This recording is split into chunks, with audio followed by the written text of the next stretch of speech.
saya udah dibawa ke mau menuju ke rumah dia ya di Pekanbaru, dan naik ambulan bang. Udah dinaikkan ke ambulan, saya bikin surat kematian dulu, saya pegang, Bu maaf, anak ibu kayaknya udah nggak ada deh, aku bilang kayak gitu. Dia shock, ada mbak, kata dia gitu. Saya tadi sebelum kesini ada kok, dia gerak, kata dia gitu kan. Panik dia. Ya udah Bu, kita USG ya, aku bilang kayak gitu. Bener bang, pas di USG itu bayinya udah nggak ada. Pas ketika saya sampai ke ruangan, paman saya udah nggak ada. Meninggal dengan tangan begini, mata melotot terus, lidah dia menjulur gitu loh. Seakan-akan memang kayak dicekek. Assalamualaikum warahmatullahi wabarakatuh. Balik lagi sama gua, Badru Kepsilon. Terima kasih buat teman-teman yang udah klik video ini. Semoga teman-teman di rumah sudah dalam keadaan sehat walafiat, dilapang rezekinya dan dimudahkan segala urusan-urusannya. Amin, amin, amin. Dan juga nih buat teman-teman di rumah yang punya kisah pengalaman horor, jangan disimpan aja, langsung aja kirim kisahnya ke nomor WhatsApp itu tuh. Kuy, kita gibah mistis ini. Dan kali ini kita udah berhasil lagi nih sob, buat menghadirkan salah satu narasumber yang cukup jauh dari Sumatera Utara. Dan kali ini beliau mau berbagi kisah pengalaman horornya waktu bertugas di salah satu rumah sakit yang ada di sana. Oke, langsung aja kita sapa narasumber kita kali ini. Halo Mbak. Halo. Siapa namanya nih Kak? Dayu Anggraningsih. Biasa dipanggil siapa nih Kak? Mbak Dayu. Mbak Dayu. Kita terima kasih ya Mbak Dayu ya nyempetin waktunya nih. Ya. Terima kasih nih jauh-jauh nih. Ini kejadian tahun berapa nih kalau tahu Mbak? Tahun 2020 ya? 2020. Awalnya ya. Di Sumatera mana nih? Sumatera Utara, Medan. Sumatera Utara. Dan kakak sekarang masih tinggal di sana? Udah enggak. Oh udah enggak. Oke. Itu bertugas di rumah sakit itu berapa tahun Mbak waktu itu? 2 tahun itu. 2 tahun. Oke siap. 2 tahun berarti 24 bulan ya? Ya. Oh, betul. Pinter yang hitungnya gue ternyata. Oke siap. Tahan dulu ya Mbak Dayu ya. Gak usah lama-lama lagi. Cari posterban terbaiknya. Siapin kopinya sama cemilannya. Langsung aja kita gibah misteri.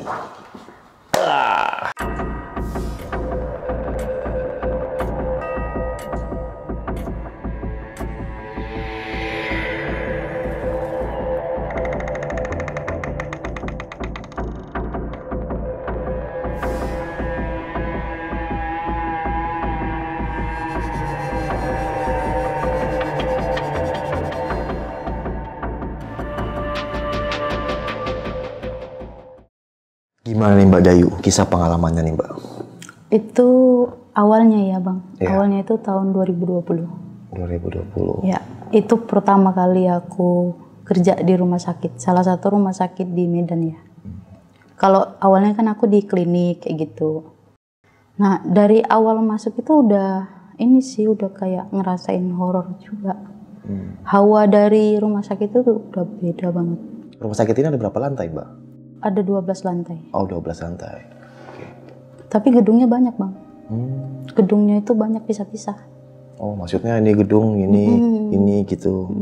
Kayak gedung IGD itu untuk peralatan medis segala macam tuh beda.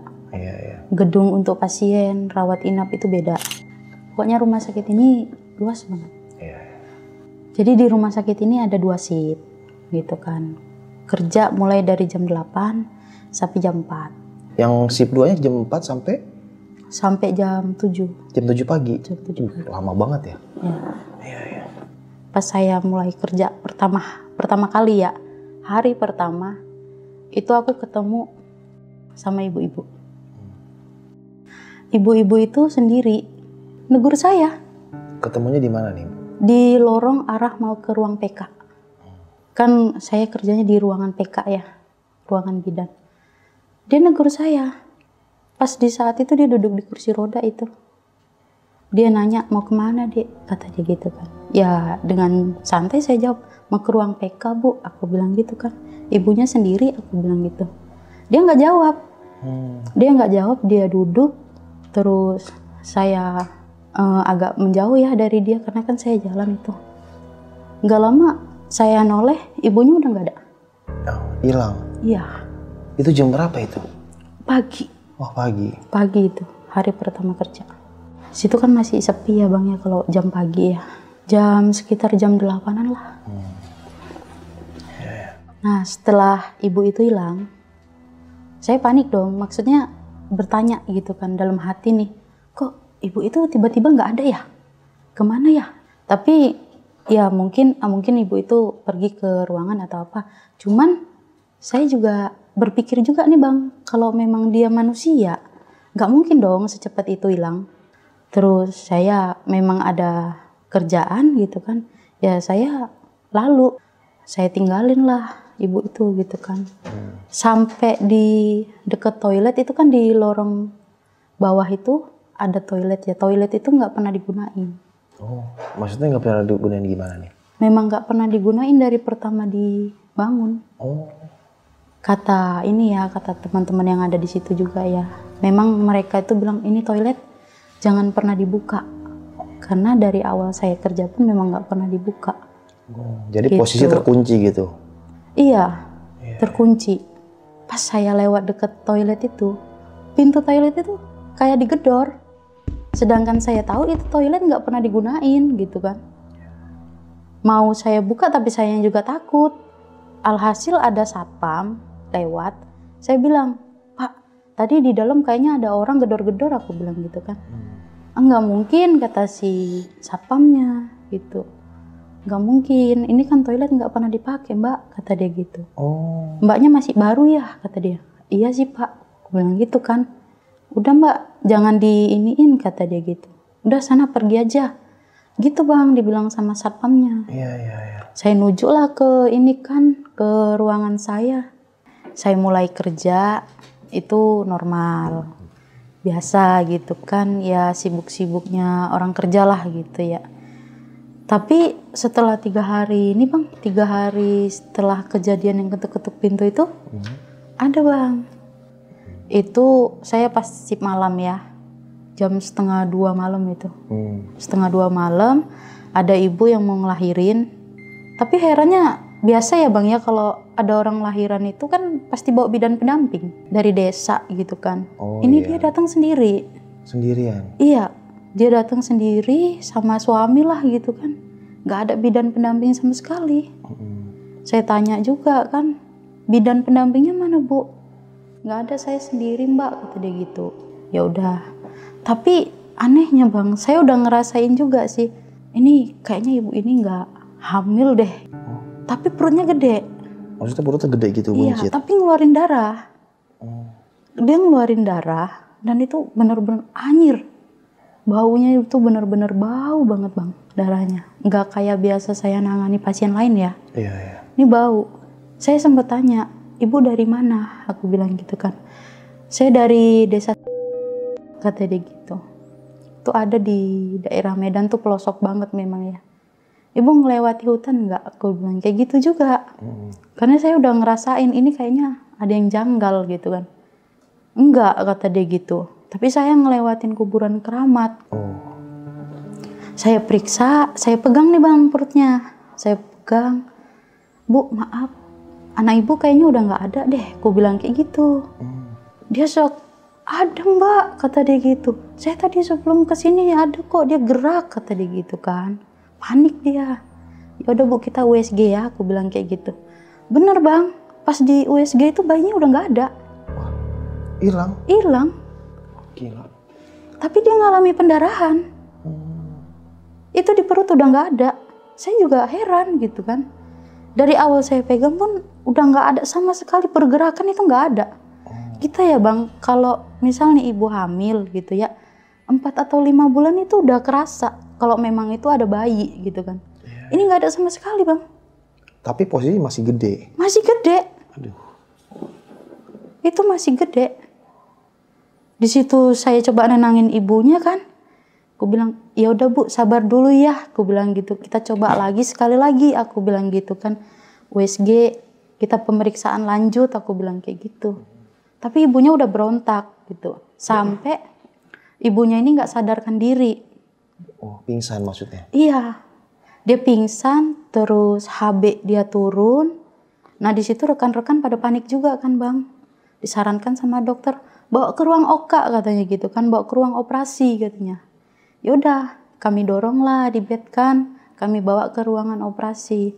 Sampai di ruangan operasi tuh belum diapa-apain ibunya meninggal. Innalillahi. Meninggal? Meninggal. Bahkan keadaan meninggal pun perutnya gede, Bang. Yang diherankan itu bayi di dalam udah nggak ada. Tapi perutnya membesar. Keluar darah pula. Dari mana maaf keluarnya? Dari kemaluan. Kan biasa kalau ibu mau lahiran kan ada tanda tuh. Darah keluar atau ketuban pecah duluan gitu kan. Dia nggak, darahnya itu ngalir. Ya benar-benar kayak orang yang abis lahiran. Darahnya banyak. Tapi baunya tuh bener-bener bau banget. Pas ibunya meninggal, kita panggil dong suaminya. Pak, boleh ke ruangan nggak? Bilang gitu. Terus sama suaminya, kenapa Mbak? Kata dia gitu. Ke ruangan aja dulu Pak, ada yang mau diomongkan sama dokter. Bilang gitu. Di situ si suami ngeyakinin juga.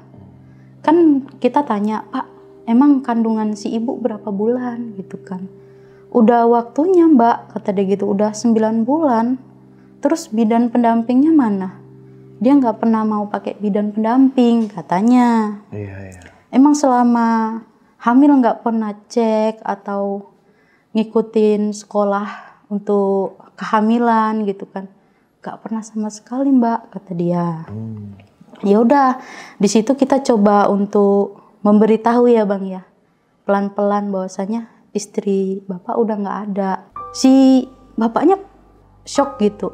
Terus dia nanya, terus Mbak, anak saya gimana? Anak saya hidup kan? Kata dia gitu.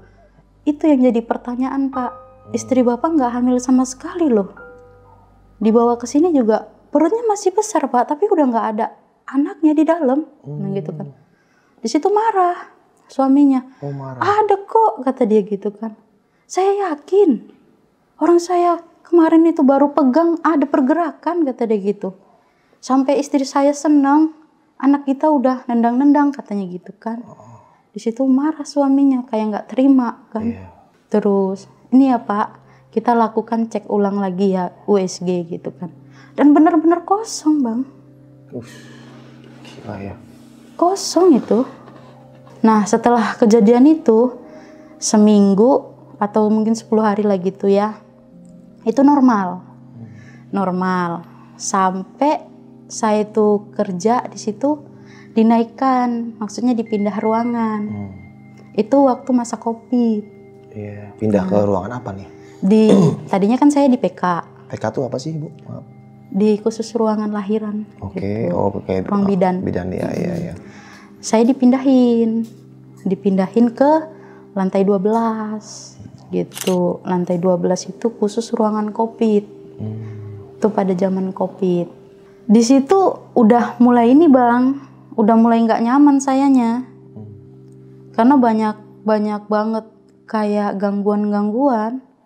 Mulai dari lift, mulai dari lorong, terus kayak stand apa segala macam itu aneh. Gimana tuh awalnya gitu. tuh? Awalnya nih ya, pas saya mau naik ke lantai 12 saja lift itu udah susah dibuka.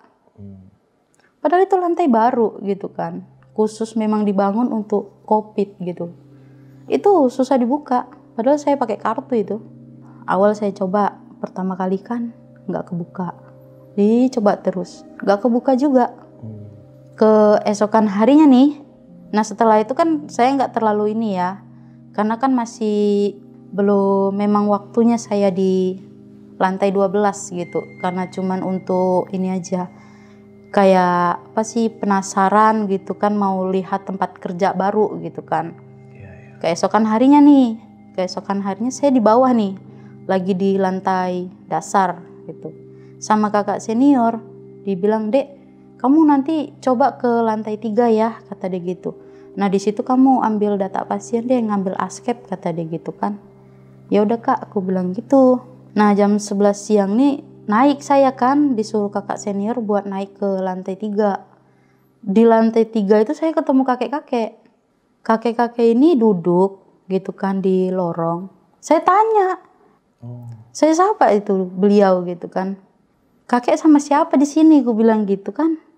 Dia diam, terus saya duduk di sebelah sambil nunggu askep keluar. Saya duduk, dia cuman bilang gini, kamu jangan pernah naik ke lantai 12 ya. Gitu doang bang, kamu jangan pernah naik ke lantai 12 ya, kata dia gitu. Terus saya tanya, emang kenapa kek? Aku bilang kayak gitu kan.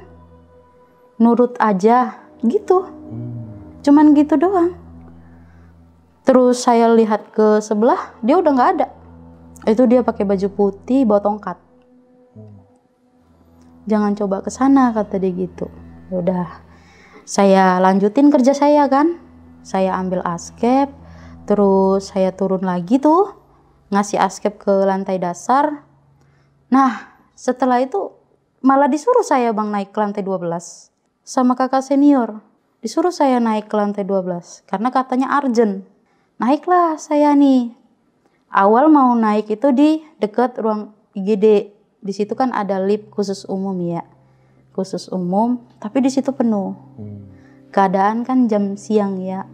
Tempat orang berkunjung lah gitu kan kalau mau lihat keluarga sakit. Jadi saya pindah lift. Pindah lift itu di lorong. Lorong itu paling ujung bang. Dulu bekas ruang operasi. Iya. Bekas ruang operasi tapi udah nggak digunain. Dari situ tuh saya coba lift nggak kebuka, coba lagi nggak kebuka. Terus saya coba terus kebuka bang, kebuka tapi nutup lagi. Seolah-olah kayak ada orang yang turun, lift itu kebuka, orangnya keluar tapi nggak ada orang. Tapi itu waktunya cepet banget. Saya coba lagi, kebuka, nutup lagi. Saya udah nyerah, saya naik dari tangga. Naik dari tangga tuh, itu kan tangga gelap ya. Walaupun siang tapi memang gak ada penerangan. Gelap. Saya naik terus. Nah, sampai di lantai 7, itu saya udah mulai capek. Saya ditegur sama anak kecil malah. Ditegur dia gini, kakak mau ke lantai 12 ya? Kata dia gitu. Iya kok kamu tahu, aku bilang gitu kan. Saya udah ngerasain aneh juga, karena anak kecil ini, dia pakai baju putih bang. Pakai baju putih, mukanya saya nggak lihat. Cuman rambutnya ini panjang gini, kayak nutupin muka gitu. Tapi bajunya putih. Dia berdiri di dekat saya, kakak mau ke lantai 12 ya, kata dia gitu. Terus saya bilang, iya kok kamu tahu, aku bilang gitu. Jangan kak, tapi dia hilang. Ah, hilang? Pas dia hilang, saya kaget. Saya sempet cari bang ke ruangan lain gitu. Saya sempet cari, bahkan saya tanya sama perawat yang ada di situ yang jaga. Anak kecil yang di sini tadi mana? Aku bilang gitu. Saya tanya itu. Terus dia bilang, anak kecil yang mana kak? Di sini kan khusus pasien dewasa. Kata dia kan, ada anak kecil, aku bilang gitu. Dia negur saya kok. Belum, gak ada kak, katanya. Ya udah, di situ saya coba untuk tenang ya bang ya, karena kan kerjaan saya juga masih ada gitu kan. Saya coba untuk nenangin diri, terus saya lanjut. Tapi ada satu teman saya bang, mungkin dia capek ya, capek karena kan masa COVID, pasien banyak kan. Teman saya ini bisa dibilang sih mungkin dia kayak depresi nangani pasien begitu banyak ya. Akhirnya teman saya ini bundir bang. Bundir? Iya. Oh. Mungkin karena depresi ya, capek, stres gitu mikirin pasien sebegini banyaknya. Dia bundirnya gimana? Dari gedung bang, lompat dari gedung. Gedung mana nih? Dari lantai 12. Lantai 12? Lompat ke bawah? Lompat ke bawah, masih pakai pakaian ini dia, perawat. Oh gila. Masih pakai APD. Kepalanya hancur bang. Aduh. Hancur kepalanya. Itu nggak diberitakan karena jaga image rumah sakit ya bang. Iya. Tempat kerja. Di situ awal muasalnya nih bang, kejadian teror yang ada di lantai 12. Mungkin dari dia dan dari yang lainnya mungkin ya juga ya. Setelah kejadian itu, kan sebagian rumah sakit kan aksesnya ditutup ya. Ditutup ya untuk jaga image lah gitu, takut diliput di luar gitu kan. Keadaan lagi ini ya, lagi rame-ramenya masalah bundir ini tadi, saya malah dapet telepon bang, dapet telepon dari keluarga saya.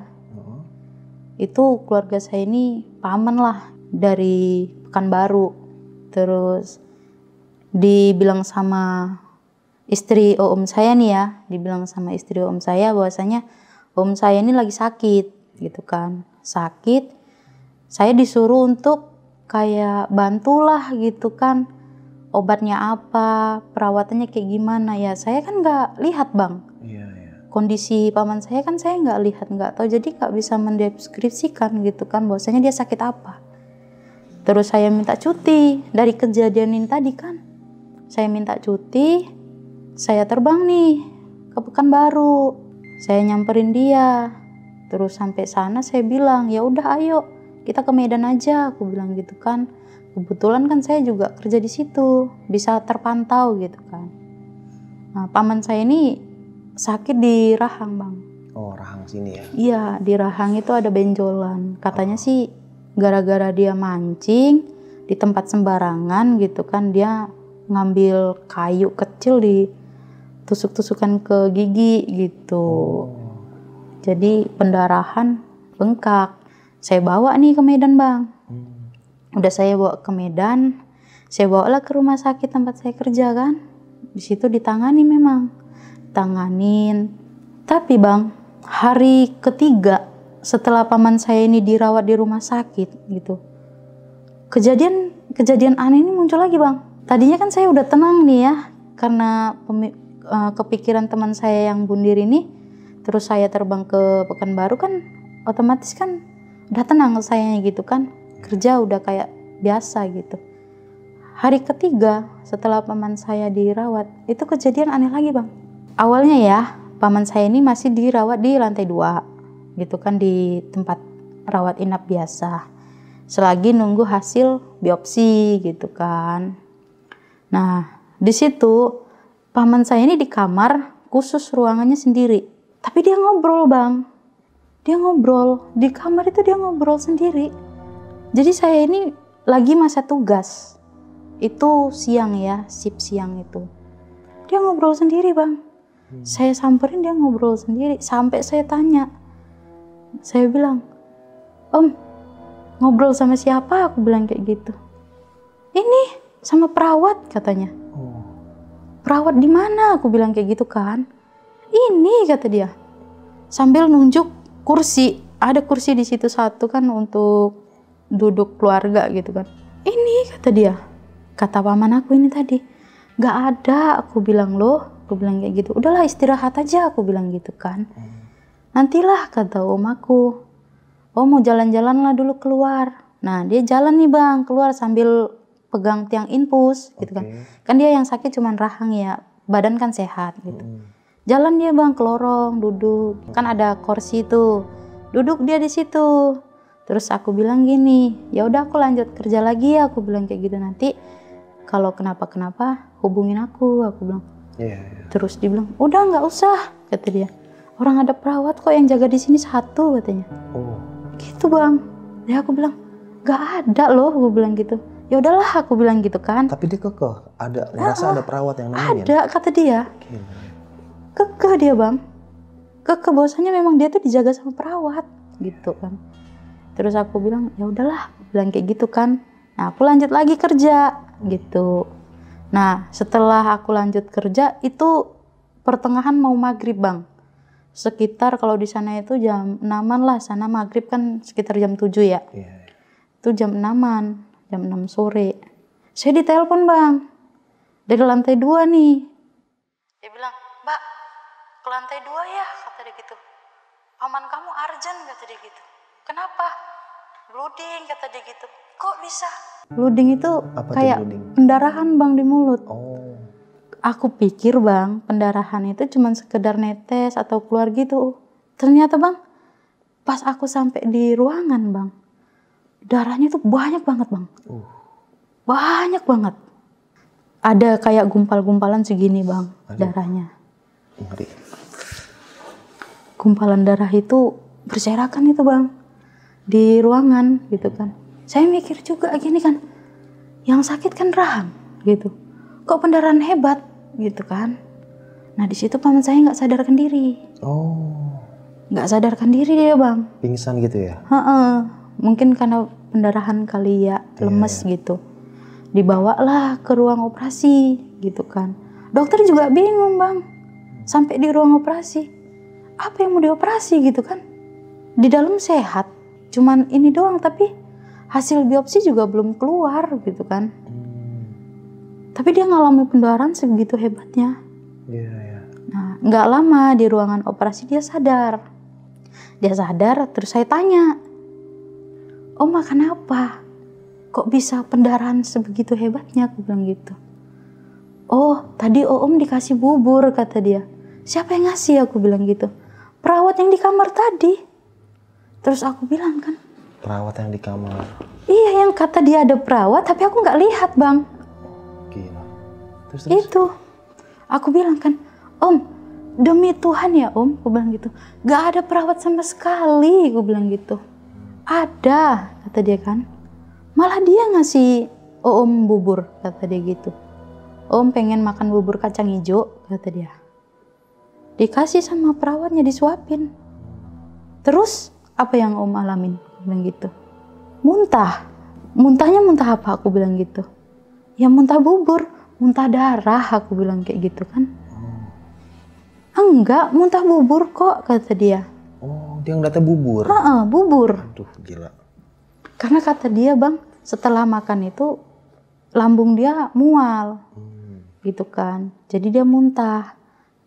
Penglihatan dia bubur. Tapi di mata kami, darah. Banyak banget darahnya. Terus aku konsultasi sama dokter. Aku bilang minta pindah ruangan. Gitu kan. Ya, saya juga takut kan bahwasanya perawat itu masih ada di situ juga, takut keselamatannya gitu kan. Ya udah disetujuin nih bang, dipindahkan ke ruangan lain. Nah itu ruangan lantai 5 gitu. Itu khusus pasien yang benar-benar inilah ya, kayak kanker, tumor, jantung gitu ya. Penyakit serius ya.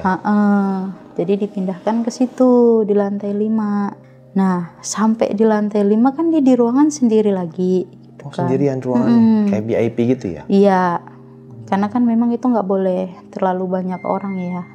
Yang menunggu aja pun harus 1 orang aja, nggak boleh dijenguk malah bang di situ. Jadi ya selama dia pengobatan ya aku yang nunggu gitu kan, sekaligus saya kerja gitu kan. Pas malam sekitar jam 12:30 ya.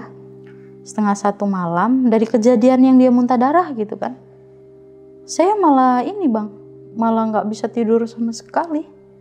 Itu ruangan ber-AC, tapi hawa di badan saya itu panas banget.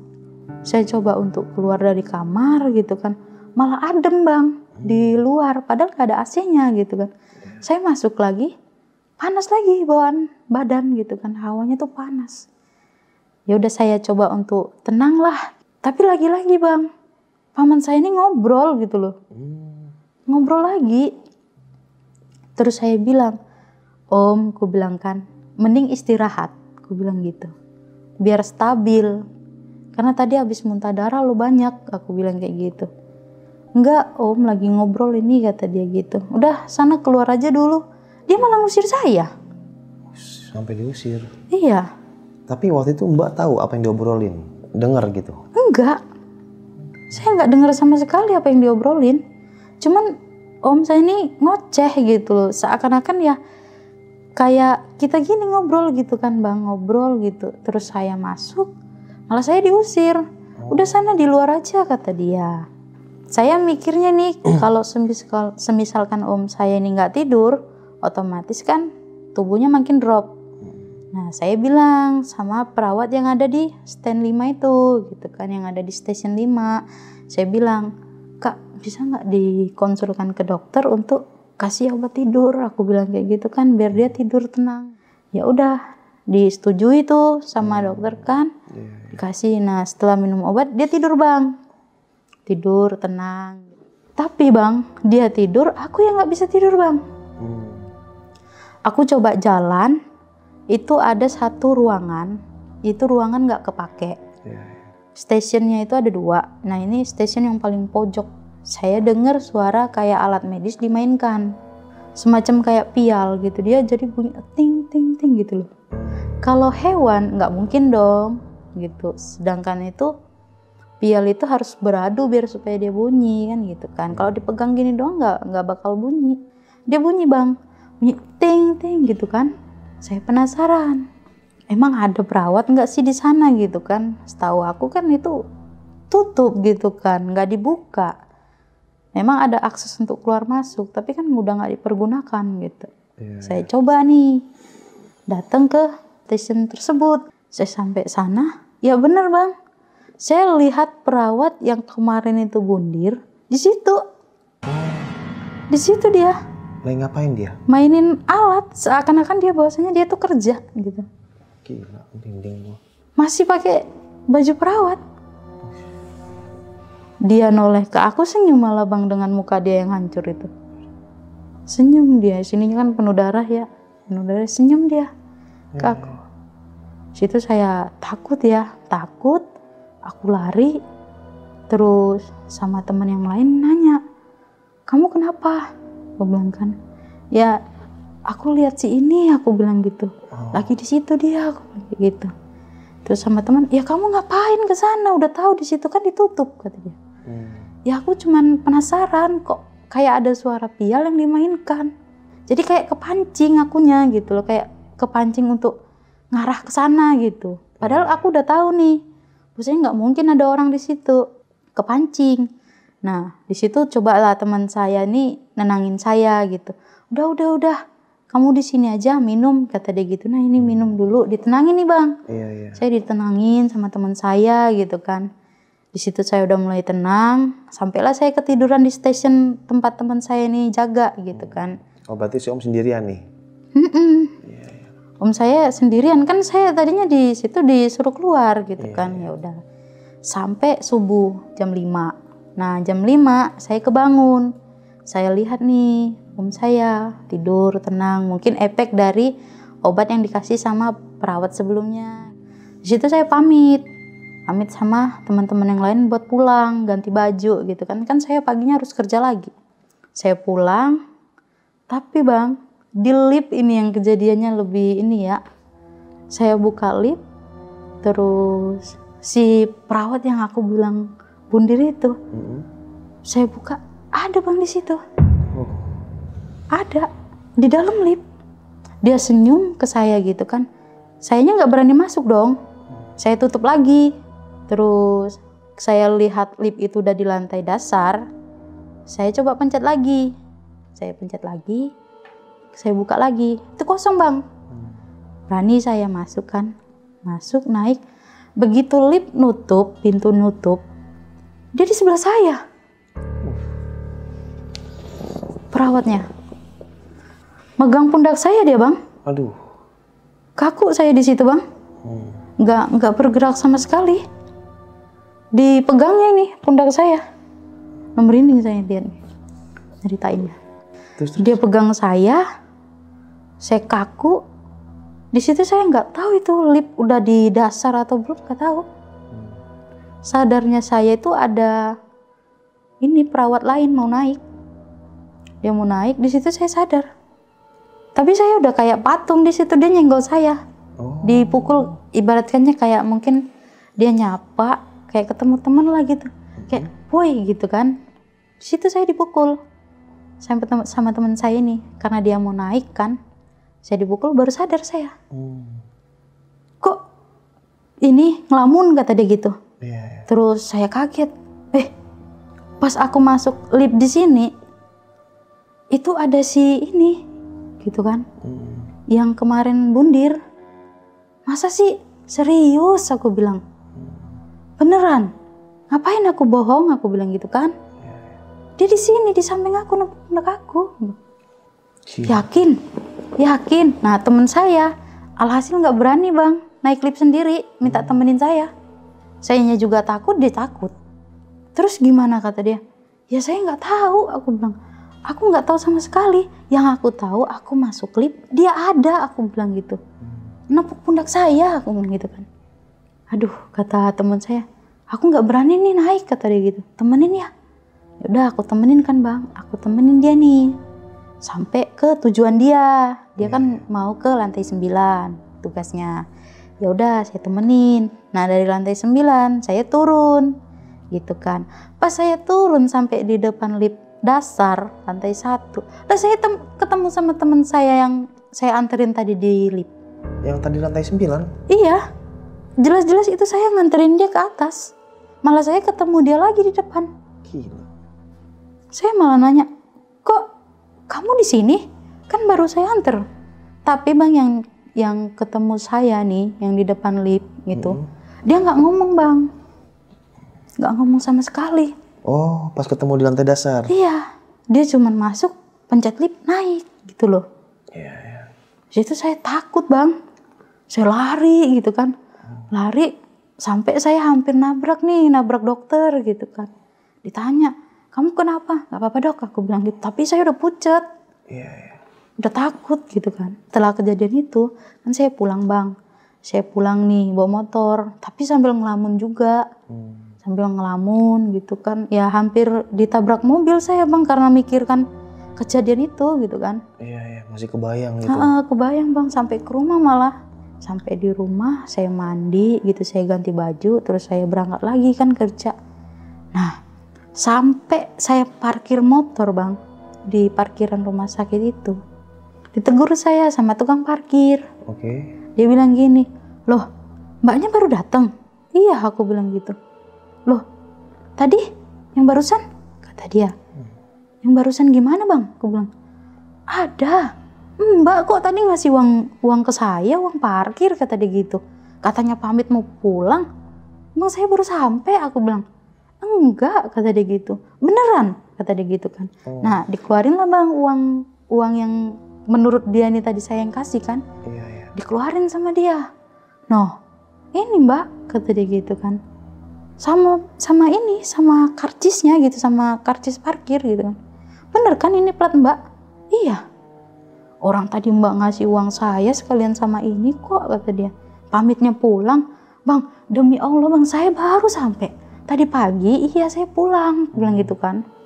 Itu pun saya udah telat bang. Yang harusnya saya sip pagi gitu kan. Jadi sip sore aku bilang kayak gitu. Karena kejadian itu. Beneran mbak. Ngapain saya bohong? No, tanya sama teman saya kata dia gitu kan. Mbak kok barusan saja keluar kata dia gitu. Berarti dia menyerupai saya bang. Menyerupai saya, menyerupai sama teman saya juga gitu kan. Nah di situ udah goyah nih pikiran saya yang tadinya mau fokus kerja kan. Saya lanjut kerja, masuk gitu kan. Udah kayak biasalah gitulah, udah pemikiran yang tadi dibawa sama kejadian-kejadian tadi malam udah saya coba lupain gitu kan. Fokus nih gitu. Pas saya fokus kerja, saya nih disuruh ke lantai dasar, udah naik ini saya kan. Udah di tempat kerja, disuruh ke lantai dasar sama kakak senior. Dek nanti tolong ambil askep sekalian kamu mampir di farmasi kata dia gitu kan. Oke kak, aku bilang gitu kan. Ya udah, turun nih aku. Saya turun, saya menuju ke farmasi gitu kan. Nah, sampai di farmasi, lagi-lagi bang, di situ saya bilang gini, kak, ini ada resep dari atas, aku bilang gitu. Saya minta obatnya, aku bilang gitu kan. Itu sampai farmasi jam berapa itu? Ya sekitar jam 3 jam 4 lah, gitu sore, kan. Ya. Udah sore. Sampai di situ, dibilang nih sama teman yang ada di farmasi gitu kan. Kok kamu kesini bawa pasien sih? Pasien apaan? Aku bilang gitu. Itu pasien kamu, kata dia gitu. Kenapa harus dibawa ke bawah? Penampakan dia, om saya ini bang, saya bawa gitu kan.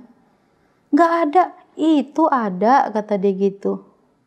Ntar kamu kena ini loh, kata dia gitu kan. Udah itu dinaikin dulu pasiennya kalau memang mau diantar, kata dia gitu.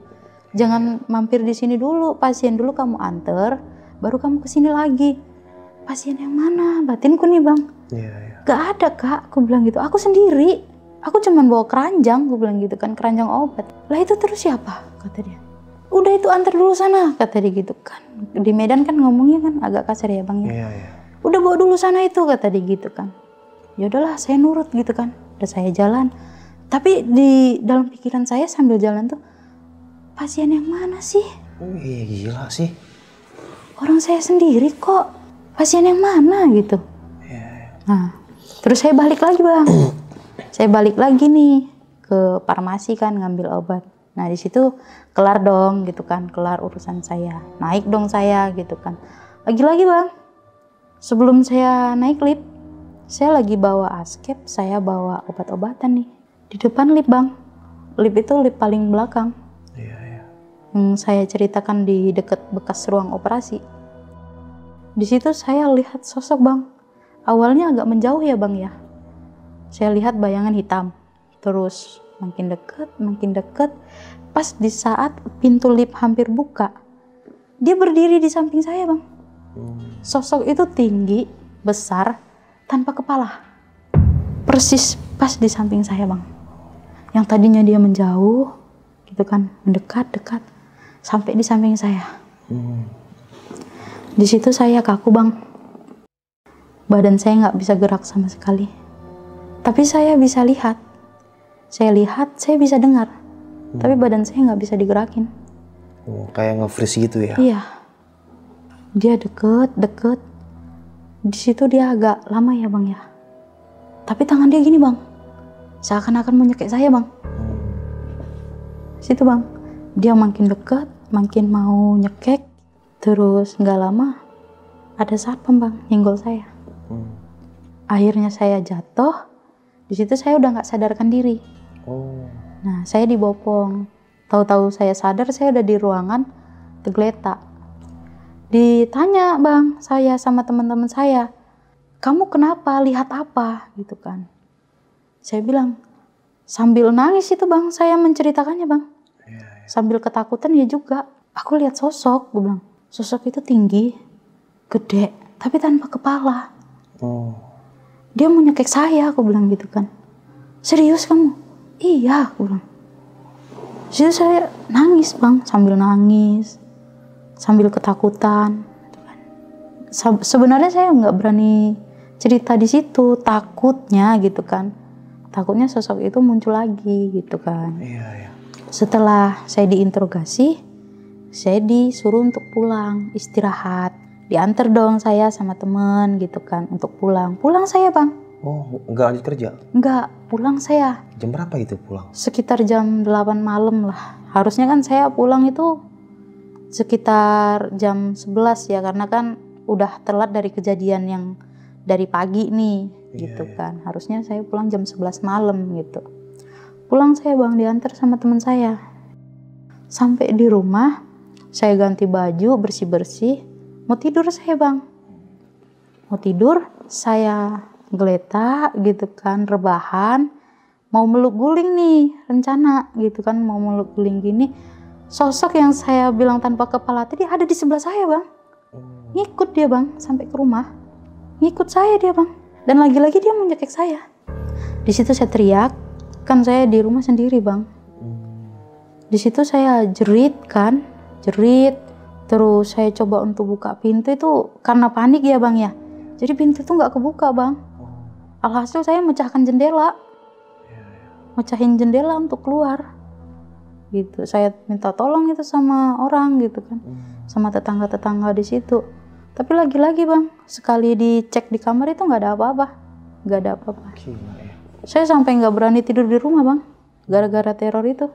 Tidur di mana waktu itu? Saya pindah ke rumah teman saya, numpang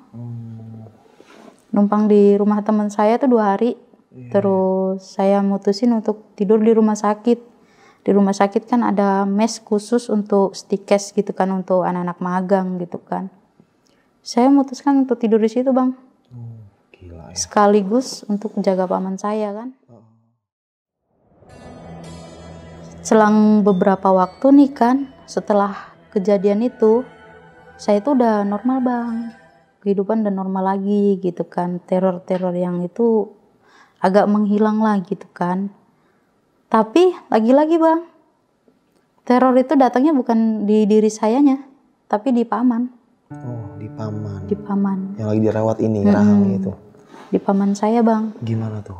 Paman saya itu kan dia sering ngeluarin darah ya dari rahang ya. Jadi terus dia bilang gini sama saya. Dia manggil aku kan kakak ya. Kak, kata dia gitu. Coba ini di pipi Om ini kayak ada yang jilat-jilat loh, kata dia gitu kan. Dia bilangnya gitu, tolong diiniin, kata dia gitu kan, disuruh menjauh, kata dia gitu.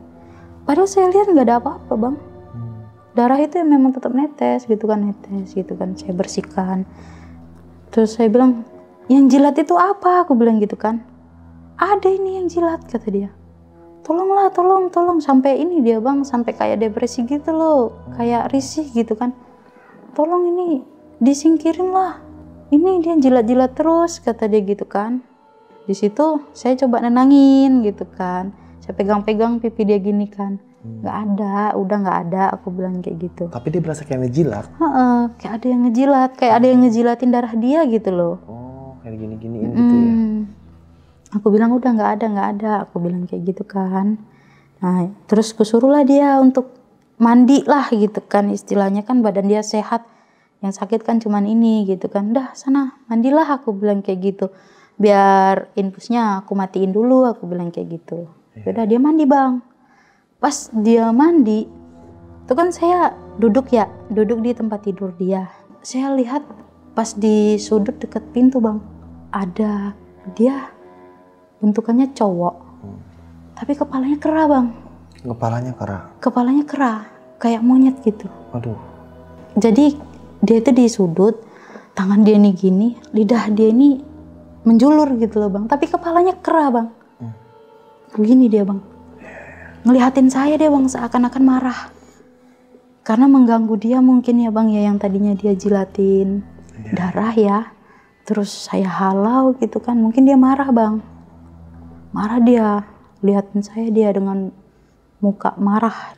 Nggak lama paman saya selesai mandi, saya tuh suruh rebahan. Gitu dia rebahan, baru rebahan bang, saya mau keluar gitu kan, dia jerit. Dia bilang, kak tolong, kata dia gitu kan, minta tolong dia. Terus aku lari, kenapa, aku bilang kayak gitu kan. Kaki Om, kata dia gitu. Kenapa, aku bilang, kaki Om itu digigit, kata dia. Pas saya lihat memang bener bang, yang aku bilang kepala kera badannya cowok, gigit jempol kaki dia bang. Di situ saya minta tolong sama perawat gitu kan, tapi yang lain nggak lihat. Nggak lihat apa? Nggak lihat sosok itu. Oh. Nggak lihat. Kan di situ paman saya kesakitan gitu loh, jerit-jerit, nangis sampai nangis dia. Dia ngelihatin saya marah gitu kan, maksud dia tuh jangan diganggu gitu loh. Tapi bang, setelah perawat yang aku panggil masuk, sosok itu pergi. Tapi nyisain bekas luka di jempol. Masih ada? Masih. Nyisain. Gimana lukanya waktu itu? Kayak bekas gigitan bener. Kayak bekas gigitan, dan itu keluar darah. Sama perawat diperban. Diperban. Nah, dalam posisi lagi nunggu hasil biopsi nih kan. Hasil biopsi waktu itu keluar. Dia harus dipindahkan ke ruangan lain. Karena dokternya beda dan ruangannya juga harus beda. Dia dipindahkan ke ruangan kayak ruangan VIP, dan itu cuman ada beberapa kamar doang. Kalau yang kemarin memang ruangan sendiri, tapi itu kan banyak gitu loh. Kamarnya banyak.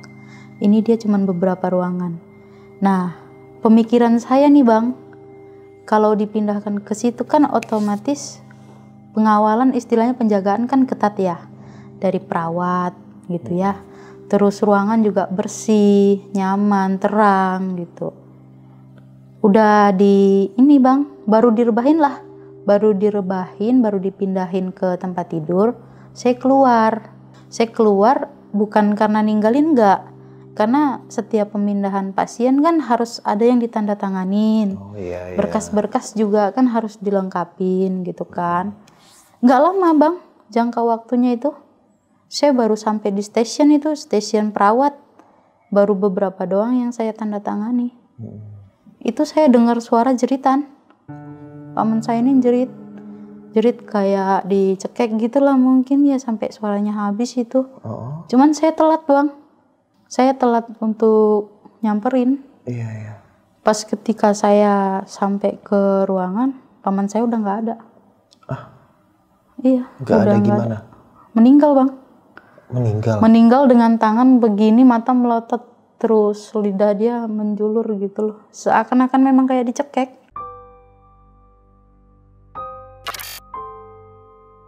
Innalillahi. Terus? Di situ saya shock lah bang. Saya shock, saya sedih. Ya nggak bisa ngapa-ngapain istilahnya gitu kan. Ya dilihat, kenapa sih lengah dikit gitu loh. Sampai dia nggak ada. Padahal saya yang kesana kemari gitu kan. Saya yang ngelindungin juga gitu. Sampai dianya nggak ada kok saya bisa nggak tahu kenapa bisa kelengahan gitu. Akhirnya di situ saya kan jerit juga bang. Saya jerit, saya nangis gitu kan. Saya manggil perawat. Dia bilang, kak tolong. Paman saya kak tolong. Aku bilang gitu kan. Namanya panik bang. Perawat dateng, terus dicek. Ini udah nggak ada kak, katanya gitu. Yang sabar ya. Tapi kematiannya tuh aneh bang. Kematiannya tuh bener-bener di luar nalar lah gitu kan. Dia tangan begini gitu, seakan kayak nahan cekikan gitu. Matanya melotot, lidah keluar. Itu kan kejadiannya malam ya, baru dipindahin juga gitu kan. Saya hubungin keluarga. Nah, situ dengan keadaan saya juga sedih, kehilangan gitu kan. Saya disuruh ngurus surat kematian. Nah, surat kematian untuk paman saya. Itu jam 10 malam bang. Saya ingat itu, jam 10 malam. Saya minta surat kematian. Belum lagi saya sampai ke ini ya, tempat untuk stasiun di mana saya minta surat kematian, yaitu kan biasa di kasir ya. Di informasi kayak gitu kan. Belum sampai situ saya bang. Saya lihat sosok yang benar-benar mirip banget sama paman saya. Di mana adanya? Di lorong bang. Di lorong. Dan abang tahu yang bikin saya kayak terpukul, sosok paman saya ini gandengan bang, bergandengan tangan sama sosok tinggi yang tanpa kepala yang mau hampir nyekek saya. Situ bang. Gila. Di situ saya coba untuk ngejar gitu kan. Saya kejar gitu, saya lari, saya bilang jangan bawa om saya, aku bilang gitu, jangan bawa dia, aku bilang kayak gitu. Saya kejar bang, sampai saya dilihatin sama banyak orang, kenapa gitu kan. Karena saya lihat paman saya ini dibawa sampai yang sosok tanpa kepala itu. Saya sampai nangis bang, ngejar itu bang. Saya bilang jangan bawa dia, aku bilang gitu. Tolong jangan bawa, aku bilang. Terus saya di situ saya pingsan. Terus saya nggak tahu apa-apa. Saya sadarnya itu udah di ruangan lain. Mungkin ada yang bawa saya gitu kan. Alhasil surat kematian yang mau saya bikin juga nggak kebikin gitu, nggak kebuat. Saya coba untuk kuat nih ya. Saya coba untuk buat surat kematian beliau gitu kan. Dan itu keadaan hujan bang. Jenazah udah dibawa mau menuju ke rumah dia ya di Pekanbaru, dan naik ambulan bang. Udah dinaikkan ke ambulan. Saya bikin surat kematian dulu. Itu sekitar jam 10-an malam lah ya. Hujan deras itu bang. Saya bawa motor juga nggak konsen bang. Saya nggak konsen. Karena surat kematian ini kan harus dibawa lagi ke kepala desa besoknya gitu kan. Untuk diminta tanda tangan bahwasanya si pasien ini pernah tinggal di Medan gitu kan. Untuk ini doang gitu kan. Itu saya udah nggak konsen bang. Konsentrasi saya itu udah benar-benar ini. Di mana saya kehilangan paman gitu loh. Kehilangan paman, dan saya harus mengalami kejadian-kejadian yang benar-benar di luar nalar semua gitu. Dari situ saya ikut bang, saya cuti nih 3 hari. Saya cuti dari rumah sakit, ikut saya nyusul gitu kan ke pemakaman om saya ini tadi yang ada di Pekanbaru kan. Saya ke sana, terus sama keluarga juga kan, udahlah gitu. Kalau memang di kerjaan itu beresiko, resign aja gitu kan. Dibilang juga sama istri paman saya kan, tante juga nggak mau kalau kamu jadi korban lagi, kata dia gitu. Di situ saya mikir bang, karena kan saya juga kontrak kan kerja. Kalau saya mutus hubungan sendiri, saya kena penalti kan gitu kan. Bingung dong saya juga konsultasi nih sama keluarga. Terus keluarga juga bilang, ya kalau memang harus bayar penalti ya sudah, yang penting kamu jangan jadi korban lagi gitu. Dari situ ya bang ya, saya udah konsultasi semua sama keluarga ya. Terus sepulangnya saya dari Pekanbaru gitu, saya udah bulat nih gitu kan, saya ngundurin diri dari rumah sakit. Karena saya udah nggak mau hal yang kayak gitu terulang, dan saya juga nggak mau dibayang-bayangin bang. Akhirnya resign itu teh? Resign saya. Kena penalti waktu itu? Kena. Berapa waktu itu? 12 juta. Wah, gede banget ya. Kena penalti. Tapi demi keselamatan saya bang. Iya sih, karena udah gangguannya gitu. Karena dari awal dia kan ngincer saya nih, cuman kan nggak dapet gitu. Dapatnya di om saya. Dan nyata bang, saya lihat sendiri om saya ini digandeng sama dia. Keadaan om saya udah meninggal. Gitu. Terus setelah itu ada kejadian yang bundir juga nih. Perawat atau apa itu? Perawat. Oh perawat. Perawat. Bukan sama bagian mbak? Enggak, dia khusus rawat inap. Ruangan. Itu ada selain mbak dan ini om, ada karyawan lain nggak yang digangguin?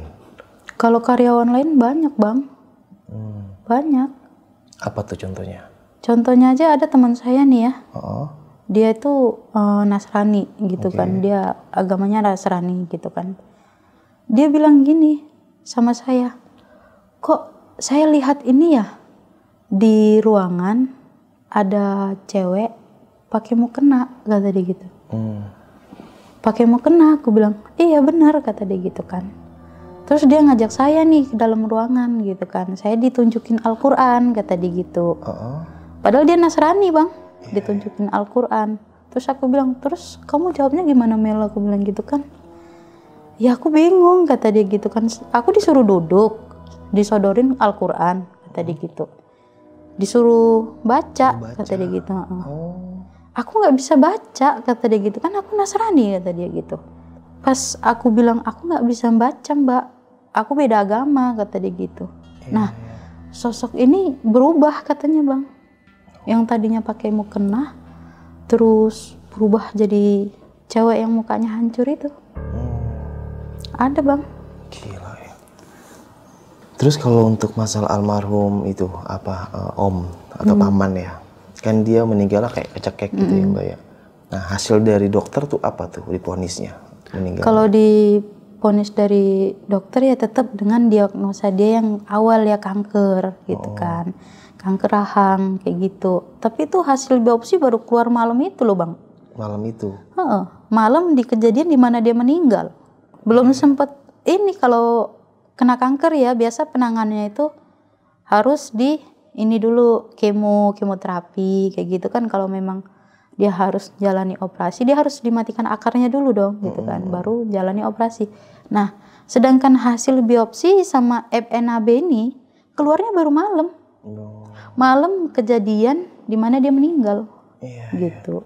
Dan itu kata Mbak Dayu tuh kayak dicekek gitu? Kayak dicekek bang.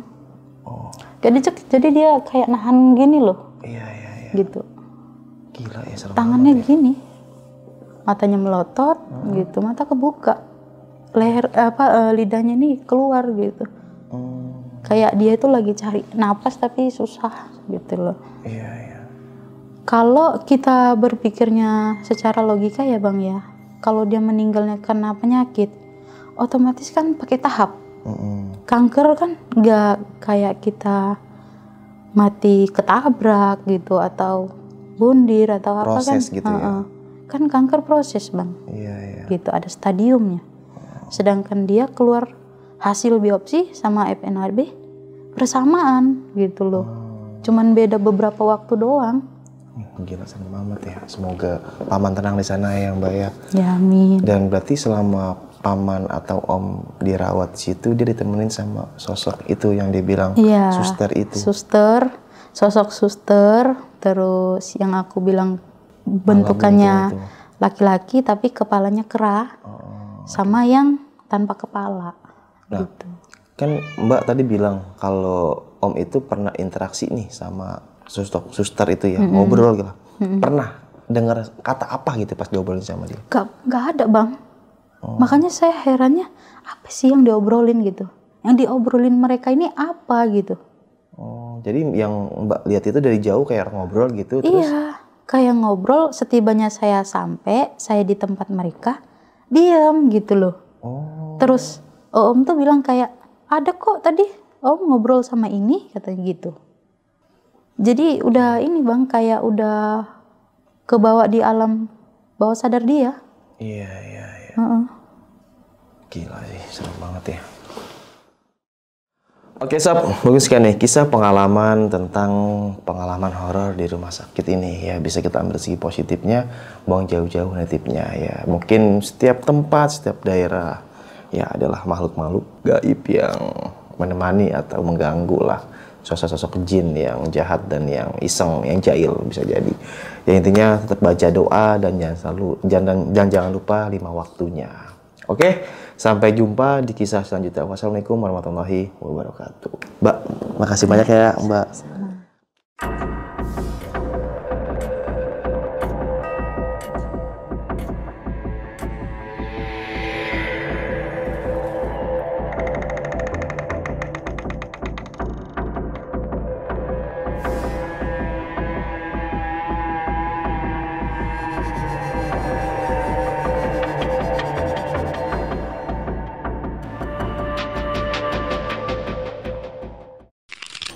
Buat kalian yang punya pengalaman horor, langsung aja chat ke nomor 0877 1671 53372.